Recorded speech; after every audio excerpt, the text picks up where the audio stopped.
Guys, aku mau berbagi pengalaman gimana aku bisa dikejar-kejar penerbit dan diajak kerjasama tanpa harus susah-susah ngirimin naskah ke mereka. Hai, selamat datang di Jadi Penulis Muda. Sesuai judul, aku bakalan berbagi pengalaman kenapa bisa sih penerbit ngajakin kerjasama sama aku.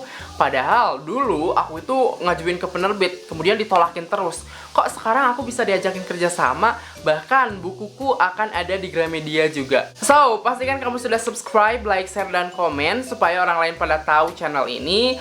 Dan kalau udah, mari kita lanjut ke pembahasannya. Guys, aku itu belajar nulis dari tahun 2014. Dan dari tahun ke tahun itu mulai banyak motivasi untuk menerbitkan buku di penerbit nasional. Aku ngehayal aja, kayak ih seru ya kalau buku aku ada di toko buku Gramedia. Jadi kalau masuk ke Gramedia itu ada buku aku gitu kan. Pasti excited kan. Nah di tahun 2016 aku memutuskan untuk fokus nulis novel dan fokus ngirimin naskah ke berbagai penerbit. Kayaknya ya sampai puluhan gitu. Sayangnya berakhir penolakan. Ketika ditolak tentu saja aku mikir kayaknya gue nggak berbakat ya jadi penulis. Kayaknya tulisan gue jelek banget ya. Setelah dievaluasi memang iya gitu. Artinya aku masih harus belajar. Dari sana aku kayak ya udahlah berkarya dulu, berkarya.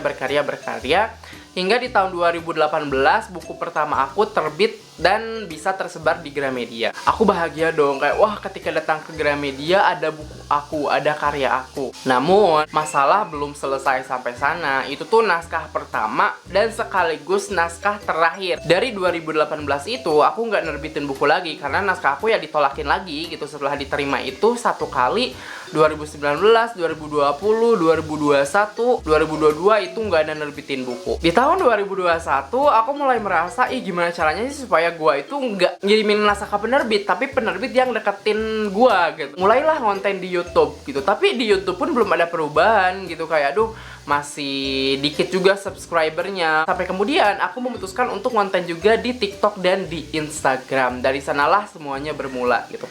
Aku berbagi tips nulis, aku berbagi info-info menulis sehingga orang lain follow akun aku, hingga akun aku cukup naik, excited sekaligus heran gitu. Oh, ternyata banyak juga orang yang pengen jadi penulis. Sehingga dari sanalah konten aku rame gitu. Sampai sekarang Instagram aku itu sudah 65.000 followers. Dan menurut aku itu ada di posisi yang tinggi untuk konten menulis. Karena konten menulis itu segmented banget teman-teman. Kemudian di TikTok juga udah 35.000 followers. Dan itu menurut aku kayak peningkatan yang bagus gitu loh. Dari awalnya aku hanya nulis, kemudian beralih juga ke konten kreator. Nah dari sanalah peluang-peluang itu muncul. Orang lain notice karena akunku mulai naik. Teman-teman menulis kayak wah Ujur ternyata lu bikin konten ya, wah keren banget ya bla bla bla bla. Teman-teman lama nge-notice, termasuk penerbit. Memang waktunya lama ya, dari 2021 itu aku baru di-notice penerbit akhir Desember. Jadi ada salah satu penerbit yang kayak ngajakin kerjasama bla bla bla bla bla bla. Kayak dulu ketika gue pengen nerbitin buku, gue harus ngirimin ke penerbit, nunggu seleksi lama banget. Dan itu tuh kayak belum tentu diterima gitu. Ajaibnya di tahun 2022, akhir 2022 ada penerbit yang ngehubungin dan prosesnya pun gak lama. Artinya ketika kita dikejar penerbit atau penerbit yang ngehubungin, potensi untuk cepat terbitnya itu ya lebih cepat daripada ketika kita ngirimin. Karena kalau kita ngirimin prosesnya itu lama. Kita harus nunggu dulu, mereka harus melihat antrian di email segala macam, belum tentu dibaca juga gitu. Tapi kalau misalkan penerbit yang ngehubungin, otomatis mereka ada ketertarikan dengan kita. Jadi nggak harus seleksi-seleksi lagi gitu. Tinggal ngobrolin naskah apa nih yang mau diterbitkan bla bla bla bla bla. Tentu saja karena mulai ada beberapa penerbit yang ngajakin, pada akhirnya aku juga memutuskan untuk oke, kayaknya aku harus menerbitkan di penerbit B gitu. Jadi aku ditawarin sama penerbit A, kemudian di 2023 aku ditawarin juga sama penerbit B. Dengan segala pertimbangan, aku akhirnya memilih untuk nerbitin di penerbit B. Nah dalam kurun waktu beberapa bulan itu kan ada 2 penerbit yang hubungin. Bayangin gitu kan, dulu aku itu ngirimin ke penerbit, sekarang penerbit yang ngehubungin ke aku.